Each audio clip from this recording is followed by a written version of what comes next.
Hi everyone and welcome back to Lucky Loaders 15, where I'll be giving you 2 tips for tomorrow's horse racing action. Now before we get into them, let's quickly just reflect on how our tips performed today. In the end, it wasn't a bad day here on my YouTube channel, as we had a nice winner over at Cork with my next best. That was Thunder Kiss for Colin Keane and Joe Lyons. Travelled really lovely into the race, and then when Colin Keane asked her for an effort, she did pick up. She did have to pull it out the fire still, because there were a couple of others closing in on her late on, but yeah, she got the job done and she was very tough and game in the end. And who knows, she might be able to get a little bit further up in trip in time. So I think she's definitely one for the shortlist. I saw the interview actually after on Racing TV. It was Shane Lyons, Jer's brother, who's an assistant trainer to the yard, and he was saying that this was always a season target for the filly, and that she would probably come on again and could even scale bigger heights. So she's definitely going to be an interesting filly to keep on side, I think, this year, and was a good result for us. Away from that, our other 2 selections were a little bit disappointing. Alawi, I thought, had every chance, but he was picking up a little bit in the closing stages. Maybe he wants to go up a little bit further in trip, because if you actually look at his pedigree, especially on the dam side, some of his relations were able to get up to a mile. So I think maybe it could be worth persevering with him. He's a bit of a project, I think, but I think he could maybe get his head in front next time out if they decided to go up in trip. And then the other tip we put up today was my Longshot Dante's View. Was quite a bit of money around for this one. It was advertised last night 14-1 last night. There was a non-runner, but still with that non-runner was well backed, was around about half the price in the end, was backed into about 7-1. I think I did see at one point touched about 6 or maybe 11-2, but yeah, in the end just was never really involved in the race, and Bryony Frost was able to steal it from the front. So yeah, not a bad day today with that 9-2 winner, and fingers crossed we can find a winner for you tomorrow. Now, like I said at the top of the video, 2 tips for tomorrow's racing. We're actually going to be going across the Irish Sea again for the first one of them, where we go to Leopardstown in the feature contest, the Group 3 race there. We're going to the 550 at Leopardstown, and this is where my next best is going to be. I'm going with a horse called Monaasib for Chris Hayes and Kevin Prendergast.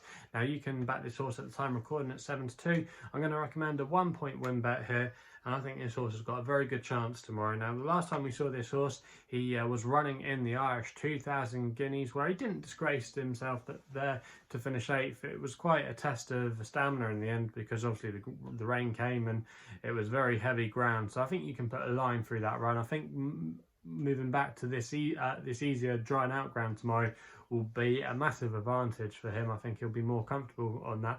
And also as well, I think going back down in trip to the extended 6 furlongs will see him in good stead as well. If you actually look at his pedigree, he's actually out of an Oasis Stream mare, and a lot of her progeny have been most effective over 5, 6, 7 furlongs, you know, more of a sprinting family. So I think maybe he just shows a little bit too much pace and doesn't have quite the speed to last over the mile trips. I think dropping back down tomorrow will suit. Also as well, he's going to be taking on some of the older horses, so he's going to be getting that 3-year-old weight for age allowance, so that will serve him in good stead. And also what's interesting about him tomorrow is that last time we saw him at Leopardstown over this kind of trip, he ran really well to finish 3rd in the Irish 2000 Guineas trial, where he bumped into the eventual English 2000 Guineas winner, Poetic Flair. So yeah, I think there's a lot to like about his chances tomorrow. Good draw as well to work from in stall 2. Just a lot of positive, I think, about this horse, and I think he's the one they've all got to beat in the race. And I think at 7-2, I think that's a fair price there. I think he could maybe go off a little bit shorter come post time. Maybe might be able to touch off around about 9-4, 2-1. Who knows? But yeah, I really like his chances tomorrow, and that's why he's my next best of the day. We then head this side of the pond to the 7:30 at Haydock with the Nap. It's going to be a horse called Idoapologise for PJ McDonald and Ed Bethel. Now, this horse at the time recording was available at 11-4. I'm going to recommend a 1-point win bet here. Now, this horse, last time we saw him, ran just over a week ago when we saw him finish 3rd at Ayr. He was running on really strongly that day, but I just don't think the race quite went to plan for him. But I think off a mark of 81, he still has a little bit of untapped potential, and possibly later on in his career he might be able to get a little bit further, maybe up to 10 furlongs because if you look at his dam's pedigree, even though he's out, he's by Havana Gold, who injects a little bit of pace into his progeny. His dam was able to get up to 1.5 miles. So I think stamina could be his forte, or those middle distances could be his forte over the course of the season. But this horse, Idoapologise, he was really eye-catching at air last time out, hitting that line hard. That was over 1 mile, and I think tackling this trip again will really suit him. And I think the track at Haydock will suit him as well. We often see it pays to be with the closers. It's really hard to make cool, and I think the race is tactically going to set up perfectly for him tomorrow. So he's going to have the likes, if you look at the front runners, Poetic Dawn, who was a winner on our YouTube channel at Beverley, you might remember a few weeks ago.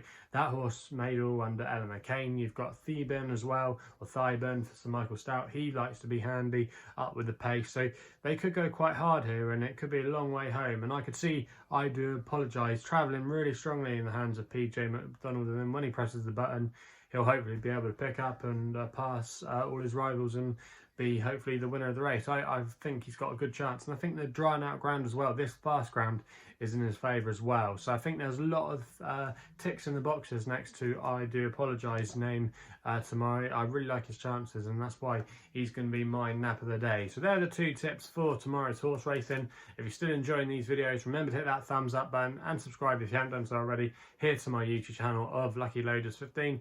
If you want to follow me on social media, the place to do so is on Twitter, where my handle is at LuckyLoader15. And if you want to know a little bit more about myself, my website is www.chrisloaderracing.co.uk. So please game responsibly. Hopefully we can give you a couple of winners tomorrow, and we'll be seeing you soon.